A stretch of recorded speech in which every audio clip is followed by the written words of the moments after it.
ದರ್ಶನ್ ಜಾಮೀನು ಅರ್ಜಿ ವಿಚಾರಣೆ ಮಂಗಳವಾರಕ್ಕೆ ಮುಂದೂಡಿಕೆ. ಪೊಲೀಸರು ಸಲ್ಲಿಸಿರೋ ಚಾರ್ಜ್ ಶೀಟ್ ಅಂಶಗಳ ಬಗ್ಗೆ ದಾಸನ ಪರ ವಕೀಲ ಸಿವಿ ನಾಗೇಶ್ ಆಕ್ಷೇಪ. ಸಿಸಿಟಿವಿ ದೃಶ್ಯಗಳಲ್ಲಿ ದರ್ಶನ್ ಇಲ್ವೇ ಇಲ್ಲ ಅಂತ ವಾದ. ಇದೆಲ್ಲವನ್ನು ನೋಡೋಣ. ದರ್ಶನ್ಗೆ ಜೈಲೇ ಗತಿ ನ್ಯೂಸ್ ಎಕ್ಸ್‌ಪ್ರೆಸ್‌ನಲ್ಲಿ. ದರ್ಶನ್ ಫೋನ್ ಕಾಲ್ ಡೀಟೇಲ್ಸ್ ಆಧಾರದ ಮೇಲೆ ಒಳಸಂಚು ಎಂದು ಬಿಂಬಿಸಲಾಗುತ್ತಿದೆ.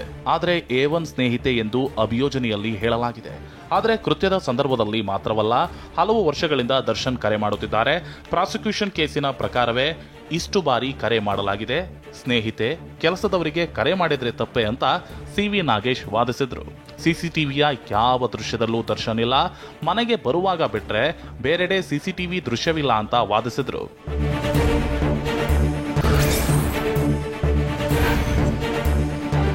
ಐವತ್ತೇಳನೇ CCH ಕೋರ್ಟ್ನಲ್ಲಿ ದರ್ಶನ್ ಜಾಮೀನು ಅರ್ಜಿ ವಿಚಾರಣೆ ವೇಳೆ ವಾದಿಸಿದ ದರ್ಶನ್ ಪರ ವಕೀಲ ಸಿವಿ ನಾಗೇಶ್ ಕಾಮಾಕ್ಷಿಪಾಳ್ಯ ಠಾಣೆ PSI ಹೇಳಿಕೆಯನ್ನ ಆರಂಭದಲ್ಲೇ ಓದಿದ್ರು. ನಾನು ಸಿಸಿ ಕ್ಯಾಮೆರಾ ಕಳುಹಿಸಿದ್ದೇನೆ ಎಂದಿದ್ದಾರೆ. ಜೂನ್ 9ರಂದೇ ಪೊಲೀಸರಿಗೆ ಕೃತ್ಯದ ಸಂಪೂರ್ಣ ಮಾಹಿತಿ ಇತ್ತು. ಹಾಗಿದ್ದಾಗ ದರ್ಶನ್ ಹೇಳಿಕೆ ನೀಡುವವರೆಗೆ ಯಾಕೆ ಸುಮ್ಮನಿದ್ರು? ಆಕ್ಷೇಪ ವ್ಯಕ್ತಪಡಿಸಿದ್ರು.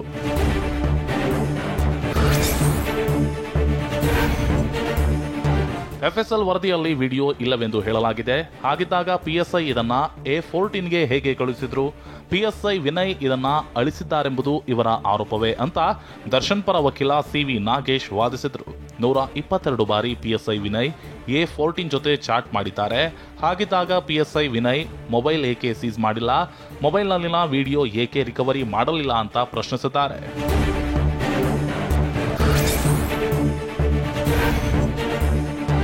PSI ಮೊಬೈಲ್ನಿಂದ ವಿಡಿಯೋ ಅಳಿಸಿದ್ರೆ ಅಳಿಸಿದ್ದು ಯಾರೆಂಬುದು $1 ಮಿಲಿಯನ್ ಪ್ರಶ್ನೆಯಾಗಿದೆ.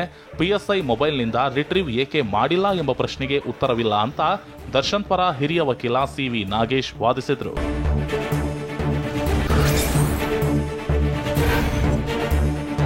ರೇಣುಕಾಸ್ವಾಮಿ ಕೊಲೆ ಕೇಸ್ನ ಬಗ್ಗೆ ಹಾಸ್ಯನಟ ಚಿಕ್ಕಣ್ಣ, ನವೀನ್, ಚೇತನ್ ಎಂಬುವರ ಹೇಳಿಕೆ ಪಡೆಯಲಾಗಿದೆ. ದರ್ಶನ್ ಇವರೊಂದಿಗೆ ಊಟಕ್ಕೆ ಹೋಗಿದ್ದಾಗಿ ಹೇಳಲಾಗಿದೆ. ಆದರೆ ಸ್ಟೋನಿ ಬ್ರೂಕ್ ರೆಸ್ಟೋರೆಂಟ್ನಲ್ಲಿ ಊಟಕ್ಕೆ ಹೋಗಿದ್ದಾರೆ. ಈ ವೇಳೆ ಮುಂದಿನ ಚಿತ್ರದ ಬಗ್ಗೆ ಚಿಕ್ಕಣ್ಣ ಮಾತನಾಡಿರೋದಾಗಿ ಹೇಳಿಕೆ ನೀಡಿದ್ದಾರೆ ಅಂತ ದರ್ಶನ್ ಪರ ಹಿರಿಯ ವಕೀಲ ಸಿವಿ ನಾಗೇಶ್ ವಾದಿಸಿದ್ರು.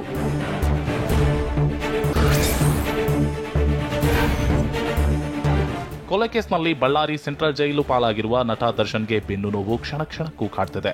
ಕುಂತ್ರೆ ನಿಲ್ಲೋಕಾಗ್ತಿಲ್ಲ, ನಿಂತ್ರೆ ಕೂರೋಕಾಗ್ತಿಲ್ಲ ಎನ್ನುವಂತಹ ಪರಿಸ್ಥಿತಿ ನಿರ್ಮಾಣವಾಗಿದೆ. ಹೀಗಾಗಿ ರಾತ್ರಿ ವೇಳೆ ನಿದ್ರೆ ಮಾಡದೆ ಕಂಗೆಟ್ಟಿದ್ದಾರೆ. ಪೇನ್ ಕಿಲ್ಲರ್ ಮಾತ್ರೆ ತಗೊಂಡ್ರು ಸಹ ನೋವು ಮಾತ್ರ ಕಡಿಮೆ ಆಗ್ತಿಲ್ಲ. ಇನ್ನು ಸರ್ಜರಿ ಮಾಡಿಸದಿದ್ರೆ ಕಷ್ಟ ಅಂತ ವೈದ್ಯರು ಹೇಳಿದ್ದಾರಂತೆ.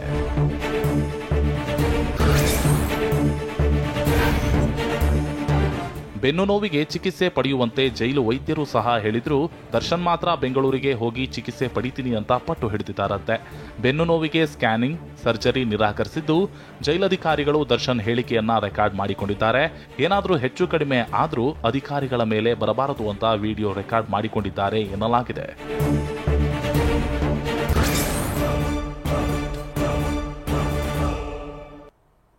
ಬಿಜೆಪಿ ಮತ್ತು ಜೆಡಿಎಸ್ನವರಿಗೆ ನಾನು ಹೆದರಲ್ಲ ಅಂತ ಸಿಎಂ ಸಿದ್ದರಾಮಯ್ಯ ಹೇಳಿದ್ದಾರೆ. ಇನ್ನು ಸಿದ್ದರಾಮಯ್ಯನಂತವರು 1 ಲಕ್ಷ ಜನ ಬಂದ್ರು ನಾನ್ ಭಯ ಪಡಲ್ಲ ಅಂತ ಎಚ್ಡಿಕೆ ಗುಡುಗಿದ್ದಾರೆ. ದೇವೇಗೌಡರ ನೆರಳಲ್ಲಿ ಸಿದ್ದರಾಮಯ್ಯ ಬೆಳೆದಿದ್ದಾರೆ ಅಂತ ಕುಮಾರಣ್ಣ ಟಾಂಗ್. ಇದೆಲ್ಲವನ್ನು ನೋಡೋಣ. ಭಯ ಬಡಿದಾಟ ನ್ಯೂಸ್ ಎಕ್ಸ್‌ಪ್ರೆಸ್‌ನಲ್ಲಿ. ನಾನು ಜೆಡಿಎಸ್ ಬಿಜೆಪಿಯವರಿಗೆ ಭಯಪಡಲ್ಲ ಅಂತ ಸಿಎಂ ಸಿದ್ದರಾಮಯ್ಯ ಹೇಳಿದ್ದಾರೆ. ರಾಯಚೂರು ನಗರದಲ್ಲಿ ಮಾತನಾಡಿದ ಅವರು, ನಾನು ತಪ್ಪು ಮಾಡಿದ್ರೆ ಅಲ್ವಾ ಭಯ ಪಡೋದು, ನಾನು ತಪ್ಪು ಮಾಡಿದ್ದೀನಿ ಅಂತ ಯಾರಾದ್ರೂ ಹೇಳಿದ್ದಾರಾ ಅಂತ ಗುಡುಗಿದ್ರು. ಯಾರು ಬಿಜೆಪಿಯವರಿಗೂ ಭಯ ಪಡಲ್ಲ, ಜೆಡಿಎಸ್ನವ್ರಿಗೂ ಭಯ ಪಡಲ್ಲ. ತಪ್ಪು ಮಾಡಿದ್ರೆ ಭಯ ಪಡೋದು, ತಪ್ಪೇ ಮಾಡಿಲ್ವಲ್ಲ. ಅಹಿಂದ ಸ್ವಾಭಿಮಾನ ಹೆಚ್ಚಾಗಿಸಲು ಸ್ವಾಭಿಮಾನ ಸಮಾವೇಶ ಮಾಡ್ತಿದ್ದೇವೆ ಅಂತ ಸಿಎಂ ಸಿದ್ದರಾಮಯ್ಯ ಹೇಳಿದ್ರು. ಮುಡಾ ಕೇಸ್ನಲ್ಲಿ ಜೆಡಿಎಸ್ ಮತ್ತು ಬಿಜೆಪಿಯವರು ಸುಳ್ಳು ಆರೋಪ ಮಾಡ್ತಿದ್ದಾರೆ.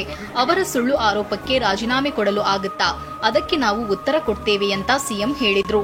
ಅಹಿಂದ ವರ್ಗದ ಜನ, ಹಿಂದುಳಿದವರು, ದಲಿತರು, ಅಲ್ಪಸಂಖ್ಯಾತರು ಎಲ್ಲರಿಗೂ ಸ್ವಾಭಿಮಾನಿ ಸಮಾವೇಶ ಮಾಡ್ತಿದ್ರು. ಯಾರಿಗೆ ಧಕ್ಕೆ ಆಗಿದೆ ಅಂತಲ್ಲ, ಸ್ವಾಭಿಮಾನ ಇನ್ನೂ ಹೆಚ್ಚಾಗಬೇಕು ಅನ್ನೋ ಕಾರಣಕ್ಕೋಸ್ಕರ ಮಾಡ್ತಾರೆ. ನನ್ನ ಕಂಡ್ರೆ ಭಯ ಎಂಬ ಸಿಎಂ ಹೇಳಿಕೆಗೆ ಎಚ್ಡಿಕೆ ಟಾಂಗ್ ಕೊಟ್ಟಿದ್ದಾರೆ. ಸಿದ್ದರಾಮಯ್ಯ ದೆವ್ವ ಆಗಿದ್ರೆ ಭಯ ಪಡಬೇಕಿತ್ತು, ಆದ್ರೆ ದೆವ್ವ ಅಲ್ಲ ಅಲ್ವಾ, ನಾನ್ ಯಾಕೆ ಭಯ ಪಡ್ಲಿ ಅಂತ ಕೇಂದ್ರ ಸಚಿವ ಎಚ್ಡಿ ಕುಮಾರಸ್ವಾಮಿ ಹೇಳಿದ್ರು. ಬೆಂಗಳೂರಿನಲ್ಲಿ ಮಾತನಾಡಿದ ಅವರು, ಕುಮಾರಸ್ವಾಮಿಯನ್ನ ಹೆದರಿಸಲು ಆಗಲ್ಲ. ನಾನು ಯಾರಿಗೂ ಹೆದರಲ್ಲ. ಸಿದ್ದರಾಮಯ್ಯನಂತಹ ಲಕ್ಷ ಜನ ಬರ್ಲಿ ಹೆದರಲ್ಲ ಅಂದ್ರು. ಸಿಎಂ ಅವರು ಯಾರು ದೆವ್ವ ಆದರೆ ಭಯ ಬೀಳಬೇಕು. ಯಾರು ದೆವ್ವ ಆಗಿದ್ರೆ ಅವ್ರೇನು ದೆವ್ವ ಅಲ್ವಲ್ಲ, ಅವ್ರ ಬಗ್ಗೆ ನಾನು ಯಾಕೆ ಭಯ ಬೀಳಲಿ? ನನಗೇನು ಸಮಸ್ಯೆ? ನಾನು ರಾಜಕೀಯಕ್ಕೆ ಸಿದ್ದರಾಮಯ್ಯ ನೆರಳಲ್ಲಿ ಬಂದಿಲ್ಲ. ಸ್ವಂತ ದುಡಿಮೆ, ಕಾರ್ಯಕರ್ತರ ದುಡಿಮೆ ಮೇಲೆ ಬಂದಿದ್ದೇನೆ ಅಂತ ಕೇಂದ್ರ ಸಚಿವ ಎಚ್.ಡಿ. ಕುಮಾರಸ್ವಾಮಿ ಹೇಳಿದ್ರು. ಬೆಂಗಳೂರಲ್ಲಿ ಮಾತನಾಡಿದ ಅವರು, ಸಿದ್ದರಾಮಯ್ಯ ಹೆಸರಲ್ಲಿ ನಾನು ರಾಜಕೀಯ ಮಾಡಿಲ್ಲ. ಹಾಗೆ ನೋಡಿದ್ರೆ ಸಿದ್ದರಾಮಯ್ಯ ನನ್ನ ಪಕ್ಷದ ಕಾರ್ಯಕರ್ತರು. ದೇವೇಗೌಡರ ನೆರಳಲ್ಲಿ ಬಂದ ಮನುಷ್ಯ ಸಿದ್ದರಾಮಯ್ಯ ಅಂತ ಕುಮಾರಸ್ವಾಮಿ ಹೇಳಿದ್ರು. ಏನ್ ನಾನು ಸಿದ್ದರಾಮಯ್ಯನ ನೆರಳಲ್ಲಿ ಬಂದಿನ ರಾಜಕೀಯದಲ್ಲಿ? ಸ್ವಂತ ದುಡಿಮೆ ಮೇಲೆ ಬಂದಿರ ನಾನು, ನನ್ನ ಕಾರ್ಯಕರ್ತರ ದುಡಿಮೆ ಮೇಲೆ. ಸಿದ್ದರಾಮಯ್ಯನ ಹೆಸರಲ್ಲಿ ನಾನು ರಾಜಕೀಯ ಮಾಡಿಲ್ಲ. ನಾನು ಸ್ವಂತ ದುಡಿಮೆ ಮೇಲೆ ಬಂದಿದ್ದೇನೆ. ಆಗೋದ್ರೆ ಅವರು ನನ್ನ ಪಕ್ಷದ ಕಾರ್ಯಕರ್ತರು, ದೇವೇಗೌಡರ ನೆರಳಲ್ಲಿ ಬಂದಂತ ಮನುಷ್ಯ. ಕಾಂಗ್ರೆಸ್ ನಾಯಕರು ನನ್ನನ್ನ ಹೆದರಿಸುವ ಕೆಲಸ ಮಾಡ್ತಿದ್ದಾರೆ ಅಂತ ಕೇಂದ್ರ ಸಚಿವ ಎಚ್.ಡಿ. ಕುಮಾರಸ್ವಾಮಿ ಹೇಳಿದ್ದಾರೆ. ಇದಕ್ಕೆ ಟಾಂಗ್ ಕೊಟ್ಟ ಡಿಸಿಎಂ ಡಿ.ಕೆ. ಶಿವಕುಮಾರ್, ನನಗೆ ಅವರ ವೈಯಕ್ತಿಕ ವಿಚಾರಗಳು ಗೊತ್ತಿಲ್ಲ. ನನಗೆ ಚನ್ನಪಟ್ಟಣ ಮತ್ತು ಅಲ್ಲಿನ ಅಭಿವೃದ್ಧಿ ಕೆಲಸ ಅಷ್ಟೇ ಗೊತ್ತು ಅಂತ ಹೇಳಿದ್ರು. ನನ್ನ ವೈಯಕ್ತಿಕದ ಅಭಿಪ್ರಾಯನೇ ಬೇರೆ, ಪಕ್ಷದ ಅಭಿಪ್ರಾಯನೇ ಬೇರೆ. ನಾನು ಪಾರ್ಟಿ ಲೈನಲ್ಲಿ ಯಾವತ್ತೂ ಇರೋನು. ಮುಡಾ ಕೇಸ್ ಡೈವರ್ಟ್ ಮಾಡಲು ನನ್ನ ಮೇಲೆ ಎಫ್ಐಆರ್ ಹಾಕಿದ್ದಾರೆ ಅಂತ ಕೇಂದ್ರ ಸಚಿವ ಎಚ್.ಡಿ. ಕುಮಾರಸ್ವಾಮಿ ಹೇಳಿದ್ದಾರೆ. ಕುಮಾರಸ್ವಾಮಿ ಬಳಿ ಇವರ ಆಟ ಏನು ನಡೆಯಲ್ಲ ಅಂದ್ರು. ಕೇಂದ್ರ ಸಚಿವ ಎಚ್.ಡಿ.ಕೆ ವಿರುದ್ಧ ಎಫ್ಐಆರ್ ದಾಖಲು ವಿಚಾರ, ಎಫ್ಐಆರ್ ದಾಖಲಾಗಿರುವ ಬಗ್ಗೆ ಚರ್ಚೆ ಮಾಡೋದು ಅನವಶ್ಯಕ. ಪ್ರತಿಯೊಂದಕ್ಕೂ ಕಾಲವೇ ಉತ್ತರ ನೀಡಲಿದೆ ಅಂತ ಹೇಳಿದ್ರು. ಇಂಥ ಒಂದು ಬಂಡ ಸರ್ಕಾರ ಇದು. ಅದರಿಂದ ಈ ಸರ್ಕಾರದ ಬಗ್ಗೆ ಚರ್ಚೆ ಮಾಡೋದ್ರಲ್ಲೂ ಅರ್ಥ ಇಲ್ಲ. ಅದಕ್ಕೆ ನಾನು ಹೇಳ್ತಾ ಇದ್ದೀನಿ, ಇವತ್ತಿನ ರಾಜ್ಯದಲ್ಲಿ ನಡೀತಿರ್ತಕ್ಕಂಥ ಬೆಳವಣಿಗೆಗಳಿಗೆ ಕಾಲವೇ ಉತ್ತರ ಕೊಡುತ್ತೆ ಅನ್ನೋದು ಹೇಳಲಿಕ್ಕೆ ಬೇಕು. ಎಚ್.ಡಿ. ದೇವೇಗೌಡರು ಇಡೀ ದೇಶಕ್ಕೆ ಬುದ್ಧಿ ಹೇಳ್ತಾರೆ, ಆದ್ರೆ ತಮ್ಮ ಮಗನಿಗೆ ಯಾಕೆ ಬುದ್ಧಿ ಹೇಳ್ತಿಲ್ಲ ಅಂತ ಕೃಷಿ ಸಚಿವ ಚಲುವರಾಯಸ್ವಾಮಿ ಪ್ರಶ್ನಿಸಿದ್ದಾರೆ. ಮೈಸೂರಿನಲ್ಲಿ ಮಾತನಾಡಿದ ಅವರು, ಎಚ್.ಡಿ.ಕೆ ಕೆಲಸ ಮಾಡದೆ 3 ದಿನಕ್ಕೊಮ್ಮೆ ಬಂದು ಬರೀ ಮಾತಾಡ್ತಿದ್ದಾರೆ. ಈ ಬಗ್ಗೆ ಎಚ್.ಡಿ.ಡಿ ಬುದ್ಧಿ ಹೇಳದೇ ಇರೋದು ಸೋಜಿಗವಾಗಿದೆ ಅಂದ್ರು. ನಾನು ಕೃಷಿ ಮಂತ್ರಿಯಾಗಿ ಕೃಷಿ ಕ್ಷೇತ್ರದ ಅಭಿವೃದ್ಧಿ ಮಾಡ್ತಿದ್ದೇನೆ. ಕೇಂದ್ರ ಕೈಗಾರಿಕಾ ಮಂತ್ರಿಯಾಗಿ ಕೈಗಾರಿಕೆ ಅಭಿವೃದ್ಧಿ ಮಾಡಲಿ ಅಂತ ಹೇಳಿದ್ರು. ನನಗೇನೋ ಒಂಚೂರು ದೇವೇಗೌಡರು ಇಡೀ ದೇಶಕ್ಕೆಲ್ಲ ಬುದ್ಧಿ ಹೇಳೋಟ್ಟಿದೆ, ಅವ್ರ ಮಗನಿಗೆ ಯಾಕೆ ಹೇಳ್ತಾ ಇಲ್ಲ ಅಂತ ನನಗೊಂದು ಸಸ್ಪೆನ್ಸ್, ಏನಕ್ಕೆ ಅಂತ. 5 ವರ್ಷ ಸಿದ್ದರಾಮಯ್ಯನವರೇ ಸಿಎಂ ಆಗಿರ್ತಾರೆ ಅಂತ ಮಾಜಿ ಸಂಸದ ಡಿ.ಕೆ. ಸುರೇಶ್ ಹೇಳಿಕೆಗೆ ಎಚ್.ಡಿ.ಕೆ ಕಿಡಿಕಾರಿದ್ದಾರೆ. ಡಿ.ಕೆ. ಸುರೇಶ್ ಮಾತು ನೋಡಿದ್ರೆ ಅಲ್ಲಿಗೆ ಯಾವ ತರಹ ರಾಜಕಾರಣ ಮಾಡ್ತಿದ್ದಾರೆ ನೋಡಿ. ಯಾರ್ಯಾರು ಯಾವ ರೀತಿಯ ಹೇಳಿಕೆ ಕೊಡ್ತಿದ್ದಾರೆ, ಅವರ ಹೇಳಿಕೆಗಳ ಮೇಲೆ ನೀವು ತೀರ್ಮಾನಕ್ಕೆ ಬನ್ನಿ ಅಂತ ಎಚ್.ಡಿ.ಕೆ ಹೇಳಿದ್ರು. ಯಾವ ತರ ಇದೆ ರಾಜಕಾರಣ ಅಂತ ಹೇಳಿ, ಯಾರ್ಯಾರು ಯಾವ ಹೇಳಿಕೆಗಳು ಕೊಡ್ತಾರೆ ಅದನ್ನ ನೋಡ್ಕೊಂಡು ನೀವು ತೀರ್ಮಾನಕ್ಕೆ ಬನ್ನಿ. ಮುಡಾ ವಿಚಾರದಲ್ಲಿ ಪಿಎಂ ಮೋದಿ ರಾಜಕೀಯ ಮಾಡ್ತಿದ್ದು, ಚುನಾವಣೆಯಲ್ಲಿ ಮುಡಾ ವಿಚಾರ ಪ್ರಸ್ತಾಪಿಸೋ ಅವಶ್ಯಕತೆ ಇತ್ತ ಅಂತ ಗೃಹ ಸಚಿವ ಡಾಕ್ಟರ್ ಜಿ. ಪರಮೇಶ್ವರ್ ಹೇಳಿದ್ದಾರೆ. ಹುಬ್ಬಳ್ಳಿಯಲ್ಲಿ ಮಾತನಾಡಿದ ಅವರು, ಮುಡಾ ವಿಚಾರದಲ್ಲಿ ಬಿಜೆಪಿ ಜೆಡಿಎಸ್ ಪದೇ ಪದೇ ರಾಜಕಾರಣ ಮಾಡ್ತಿದೆ. ನಮಗೂ ರಾಜಕಾರಣ ಮಾಡೋಕೆ ಬರುತ್ತೆ, ಇನ್ಮುಂದೆ ನಾವು ರಾಜಕಾರಣ ಮಾಡ್ತೇವೆ ಎಂದ್ರು. ಇದನ್ನ ದೊಡ್ಡದಾಗಿ ನಾವು ರಾಜಕಾರಣಕ್ಕೆ ಉಪಯೋಗಿಸ್ತೇವೆ ಅಂತ ಹೇಳಿ ಅವರು ಉಪಯೋಗಿಸೋದಾದ್ರೆ ನಾವು ರಾಜಕಾರಣ ಮಾಡಕ್ ಬರೋದಲ್ವಾ? ಕಾಂಗ್ರೆಸ್ಸಿಗೆ ರಾಜಕಾರಣ ಹೇಳ್ಕೊಡ್ಬೇಕಾ ಇವರು? ನಾವು ರಾಜಕಾರಣ ಮಾಡ್ತೀವಿ.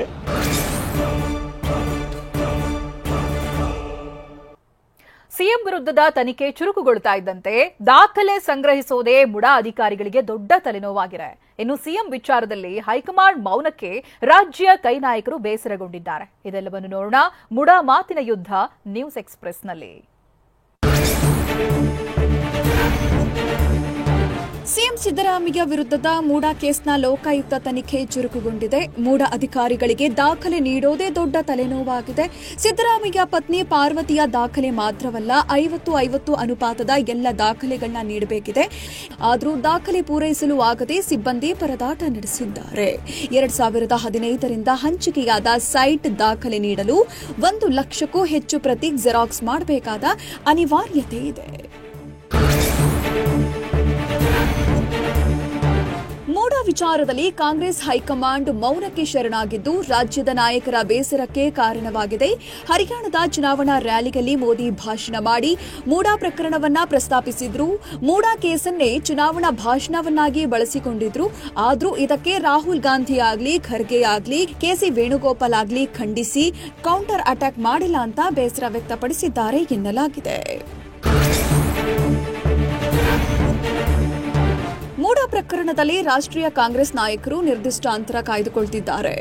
ರಾಹುಲ್ ಗಾಂಧಿ, ಸುರ್ಜೇವಾಲಾ, ಕೆಸಿ ವೇಣುಗೋಪಾಲ್, ಖರ್ಗೆ ಪರೋಕ್ಷವಾಗಿ ಹೇಳಿದ್ದು ಬಿಟ್ರೆ ಯಾರೂ ನೇರವಾಗಿ ಮಾತಾಡಿಲ್ಲ. ಸಿಎಂ ಆಪ್ತ ವಲಯವಷ್ಟೇ ನಿರಂತರವಾಗಿ ಸಮರ್ಥನೆ ಮಾಡಿಕೊಳ್ತಾ ಇದ್ದಾರೆ. ಆರಂಭದಲ್ಲಿ ರಾಹುಲ್ ಗಾಂಧಿಯನ್ನ ಸಿಎಂ ಮತ್ತು ಡಿಸಿಎಂ ಇಬ್ಬರೂ ಭೇಟಿಯಾಗಿ ಮಾತುಕತೆ ನಡೆಸಿ ಬಂದಿದ್ರು. ಆದರೂ ವರಿಷ್ಠರು ಈ ಬಗ್ಗೆ ಬಾಯಿ ಬಿಡದೇ ಇರೋದು ಅಸಮಾಧಾನಕ್ಕೆ ಕಾರಣವಾಗಿದೆ. ಹೈಕೋರ್ಟ್ ತೀರ್ಪಿನ ಬಳಿಕ ಕಾಂಗ್ರೆಸ್ ಹೈಕಮಾಂಡ್ ನಾಯಕರು ಸಿಎಂ ಪರವಾಗಿ ಬರಲಿಲ್ಲ. ವಿಪಕ್ಷ ನಾಯಕರು ನಿರಂತರವಾಗಿ ವಾಗ್ದಾಳಿ ನಡೆಸುತ್ತಲೇ ಇದ್ದಾರೆ. ಆದರೂ ರಣತಂತ್ರ ಮಾಡ್ತಾ ಇಲ್ಲ. ಮೂಡಾ ಪ್ರಕರಣದಲ್ಲಿ ಗಟ್ಟಿಯಾಗಿ ಮಾತಾಡಿದ್ದ ಕೆಪಿಸಿಸಿ ಅಧ್ಯಕ್ಷ ಡಿಕೆ ಶಿವಕುಮಾರ್ ಇನ್ನೂ ಮೂಡಾ ಪ್ರಕರಣದಲ್ಲಿ ಹೆಚ್ಚಿನ ಹೇಳಿಕೆಗಳನ್ನು ನೀಡುತ್ತಾ ಇಲ್ಲ. ಮೂಡಾ ಪ್ರಕರಣವನ್ನೇ ಎಷ್ಟು ಸಮರ್ಥನೆ ಮಾಡಿಕೊಳ್ಬೇಕು ಎಂದು ಕಾಂಗ್ರೆಸ್ ನಾಯಕರೇ ಚಿಂತೆಗೆ ಈಡಾಗಿದ್ದಾರೆ ಎನ್ನುವುದು ಕಾಂಗ್ರೆಸ್ ಒಳಗೆ ಬೇಸರ ತರಿಸಿದೆಯಂತೆ. ಮೂಡಾದಲ್ಲಿ ಹಗರಣ ಇರುವಂತಹ ಸೈಟ್ಗಳು ಇವೆ ಅಂತ ಕೃಷಿ ಸಚಿವ ಚಲುವರಾಯಸ್ವಾಮಿ ಹೇಳಿದ್ದಾರೆ. ಮೈಸೂರಿನಲ್ಲಿ ಮಾತನಾಡಿದ ಅವರು, ಕಮಿಟಿ ರಚನೆಯಾಗಿದೆ, ಎಲ್ಲವೂ ಸತ್ಯ ಹೊರಗೆ ಬರಲಿದೆ. ಸಿಎಂ ಸಿದ್ದರಾಮಯ್ಯ ಪತ್ನಿ ನಿವೇಶನ ವಾಪಸ್ ನೀಡಿದ್ದಾರೆ. ತನಿಖೆ ನಿಲ್ಲಿಸಿ ಅಂತ ಸಿಎಂ ಸಿದ್ದರಾಮಯ್ಯ ಹೇಳಿಲ್ಲ. ಸಿದ್ದರಾಮಯ್ಯ ಮತ್ತು ಪತ್ನಿ ಯಾವುದೇ ತಪ್ಪು ಮಾಡಿಲ್ಲ. ತಪ್ಪಾಗಿದ್ಯಾ ಇಲ್ವಾ ತನಿಖೆಯಲ್ಲಿ ಸಾಬೀತಾಗಲಿದೆ ಅಂತ ಹೇಳಿದ್ದಾರೆ.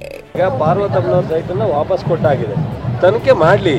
ವಾಪಸ್ ಕೊಟ್ಟ ತಕ್ಷಣ ತನಿಖೆ ಮಾಡಬೇಡಿ ಅಂತ ಹೇಳಿಲ್ಲ ಸಿದ್ದರಾಮಯ್ಯನವರು. ತನಿಖೆ ಮಾಡಲಿ. ಈ ಫಾರ್ಮಾಲಿಟೀಸು ಕಾನೂನು ತಪ್ಪಾಗಿತ್ತಾ ಇಲ್ವಾ ಅನ್ನೋದು ಪ್ರೂವ್ ಆಗುತ್ತೆ. ಮೂಡಾ ಹಗರಣ ರಾಜಕೀಯ ಪ್ರೇರಿತವಾಗಿದೆ ಅಂತ ರಾಯಚೂರಿನಲ್ಲಿ ಸಚಿವ ಶಿವರಾಜ್ ತಂಗಡಗಿ ಕಿಡಿಕಾರಿದ್ದಾರೆ. ರಾಯಚೂರಿನಲ್ಲಿ ಮಾತನಾಡಿದ ಅವರು, ಸಿದ್ದರಾಮಯ್ಯ ಏನಾದರೂ ಕಡತಕ್ಕೆ ಸಹಿ ಹಾಕಿದ್ರಾ? ಸಿದ್ದರಾಮಯ್ಯರನ್ನ ಕುಗ್ಗಿಸುವ ಕೆಲಸ ಆಗ್ತಾ ಇದೆ. ಆದರೆ ಸಿದ್ದರಾಮಯ್ಯ ಯಾವುದಕ್ಕೂ ಬಗ್ಗೋದಿಲ್ಲ. ರಾಜಕೀಯವಾಗಿಯೇ ಇದಕ್ಕೆಲ್ಲ ಉತ್ತರ ಕೊಡ್ತೀವಿ ಅಂದ್ರು. ಏನು ಕಡತಕ್ಕೆ ಸಹಿ ಹಾಕಿದಾರಾ? ಇವರ ಮುಖ್ಯಮಂತ್ರಿ ಅವರೊಳಗ ಏನಾದರೂ ಪ್ಲಾಟ್ ಕೊಟ್ಟಿದ್ದಾರಾ, ಸೈಟ್ ಕೊಟ್ಟಿದ್ದಾರಾ? ಇದು ರಾಜಕೀಯ ಪ್ರೇರಿತವಾದಂತ ಸಿದ್ದರಾಮಯ್ಯ ಅವ್ರನ್ನ ಕುಗ್ಗಿಸ್ಬೇಕಂತಾನೆ ಮಾಡ್ತಾ ಇರುವಂತ ಇದು ಒಂದು ಕಾರ್ಯಕ್ರಮ. ಸಿಎಂ ರಾಜೀನಾಮೆ ಅಗತ್ಯವಿಲ್ಲ ಎಂದಿದ್ದ ಜೆಡಿಎಸ್ ಶಾಸಕ ಜಿಟಿ ದೇವೇಗೌಡಗೆ ಬಹುಶಃ ಭಯ ಆಗಿರಬಹುದು ಅಂತ ಎಂಎಲ್ಸಿ ಎನ್ ರವಿಕುಮಾರ್ ಹೇಳಿದ್ದಾರೆ. ಬೆಂಗಳೂರಿನಲ್ಲಿ ಮಾತನಾಡಿದ ಅವರು, ಜಿಟಿಡಿಗೆ ನನ್ನ ಸೈಟ್ ಹೋಗಬಹುದೆಂಬ ಭಯ ಆಗಿರಬಹುದು, ಆದರೆ ಒಳಮನಸ್ಸು ಸಿಎಂ ರಾಜೀನಾಮೆ ಕೊಡಬೇಕು ಅಂತ ಇದೆ. ಎಲ್ಲರ ಸೈಟ್ ಬಗ್ಗೆ ತನಿಖೆ ಆಗಬೇಕಾದ್ರೆ ಸಿಬಿಐಗೆ ಕೊಡಬೇಕು ಅಂತ ಹೇಳಿದ್ದಾರೆ.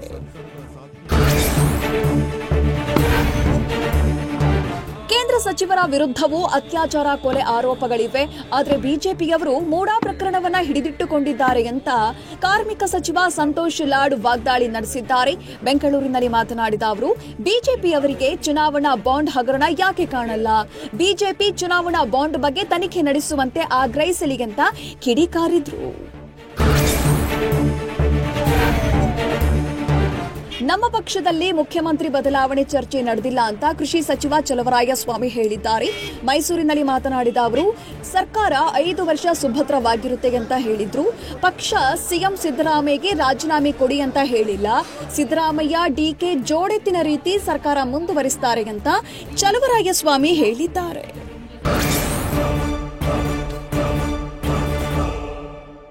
ಹರಿಯಾಣ ವಿಧಾನಸಭೆಗೆ ಮತದಾನ ಮುಕ್ತಾಯ. ಅಕ್ಟೋಬರ್ 8ಕ್ಕೆ ಅಭ್ಯರ್ಥಿಗಳ ಭವಿಷ್ಯ ನಿರ್ಧಾರ.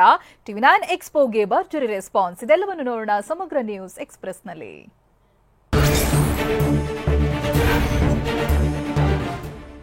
ಚಿನ್ನದ ವಹಿವಾಟು, ಗೋಲ್ಡ್ ಲೋನ್ ಕ್ಷೇತ್ರದಲ್ಲಿ ತನ್ನದೇ ಛಾಪು ಮೂಡಿಸಿರುವ ವೈಟ್ ಗೋಲ್ಡ್ ಕಂಪನಿಯ 37ನೇ ಶಾಖೆಯನ್ನ ಬೆಂಗಳೂರಿನ ಆಡುಗೋಡಿಯಲ್ಲಿ ಉದ್ಘಾಟಿಸಲಾಯಿತು.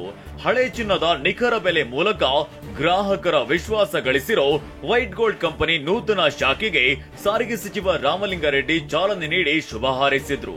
ಶೀಘ್ರವೇ ಬೆಂಗಳೂರಿನ ಎಲ್ಲಾ ಕಡೆ ಶಾಖೆಗಳನ್ನ ಆರಂಭಿಸುವುದಾಗಿ ವೈಟ್ ಗೋಲ್ಡ್ ನ ಎಂಡಿ ಬಾಬು ಹೇಳಿದ್ದಾರೆ.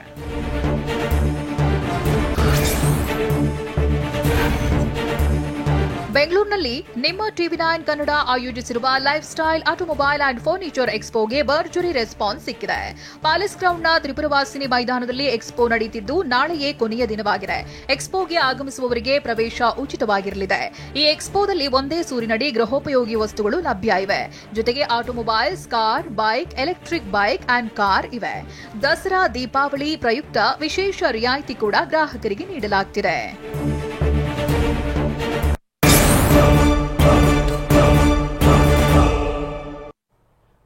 ಬೆಂಗಳೂರಲ್ಲಿ ಮಳೆಯಿಂದ ಕಾರಿನ ಮೇಲೆ ಬಿದ್ದಂತ ಮರ, ಗಣಿನಾಡಿನಲ್ಲಿ ವರುಣಾಘಾತಕ್ಕೆ ಲಾರಿಗಳು ಮುಳುಗಡೆ, ಕೊಪ್ಪಳದಲ್ಲಿ ಮನೆ ಮೇಲ್ಚಾವಣಿ ಕುಸಿದು ಮಣ್ಣಿನಡಿ ಸಿಲುಕಿದ್ದ ವ್ಯಕ್ತಿ ರಕ್ಷಣೆ. ಇದೆಲ್ಲವನ್ನು ನೋಡೋಣ ಮಳೆ ರಗಳೆ ನ್ಯೂಸ್ ಎಕ್ಸ್‌ಪ್ರೆಸ್‌ನಲ್ಲಿ. ಬೆಂಗಳೂರಲ್ಲಿ ತಡರಾತ್ರಿ ಸುರಿದ ಧಾರಾಕಾರ ಮಳೆಯಿಂದಾಗಿ ಜಯನಗರದಲ್ಲಿ ಕಾರಿನ ಮೇಲೆ ಮರದ ಕೊಂಬೆ ಉರುಳಿ ಬಿದ್ದಿದೆ. ಜಯನಗರ 4th ಬ್ಲಾಕ್ ಸುತ್ತಮುತ್ತ ಮರಗಳು ಧರಾಶಾಹಿಯಾಗಿದ್ದು, ಇತ್ತೀಚೆಗಷ್ಟೇ ಬಿಬಿಎಂಪಿಯವರು ಜಯನಗರ ಸುತ್ತ ಮರ ಕಟ್ ಮಾಡಿದ್ರು. ಇದೀಗ ಅದೇ ಏರಿಯಾದಲ್ಲಿ ಮರಗಳ ಕೊಂಬೆಗಳು ಧರಾಶಾಹಿಯಾಗಿದ್ದು, ರಸ್ತೆಗೆ ಬಿದ್ದ ಕೊಂಬೆಗಳನ್ನು ಪಾಲಿಕೆ ಸಿಬ್ಬಂದಿ ತೆರವುಗೊಳಿಸಿದ್ದಾರೆ. ಬಳ್ಳಾರಿ ಜಿಲ್ಲೆಯಲ್ಲಿ ರಾತ್ರಿ ಇಡೀ ಧಾರಾಕಾರ ಮಳೆ ಸುರಿದಿದ್ದು, ಮಳೆ ಆರ್ಭಟಕ್ಕೆ ಹಳ್ಳ ಕೊಳ್ಳಗಳು ಉಕ್ಕಿ ಹರಿಯುತ್ತಿವೆ. ಹೀಗಾಗಿ ಸಂಡೂರಿನ ಮೈನಿಂಗ್ ಏರಿಯಾದಲ್ಲಿ ಮಳೆ ನೀರಿನಲ್ಲಿ ನೂರಾರು ಮೈನಿಂಗ್ ಲಾರಿಗಳು ಜಲಾವೃತಗೊಂಡಿವೆ. ಮಳೆ ನೀರಿನಲ್ಲಿ ಗಣಿ ಲಾರಿಗಳು ಮುಳುಗಡೆಯಾಗಿದ್ದು, ರಾತ್ರಿ ಇಡೀ ಲಾರಿ ಡ್ರೈವರ್ಗಳು ಪರದಾಟ ನಡೆಸಿದ್ದಾರೆ. ನಂದಿಹಳ್ಳಿ ವಾಷಿಂಗ್ ಪ್ಲಾಂಟ್ ಮತ್ತು ಕುಮಾರಸ್ವಾಮಿ ಬೆಟ್ಟದಲ್ಲಿ ಮಳೆಯಿಂದ ಹತ್ತಾರು ಅವಾಂತರಗಳೇ ಸೃಷ್ಟಿಯಾಗಿವೆ.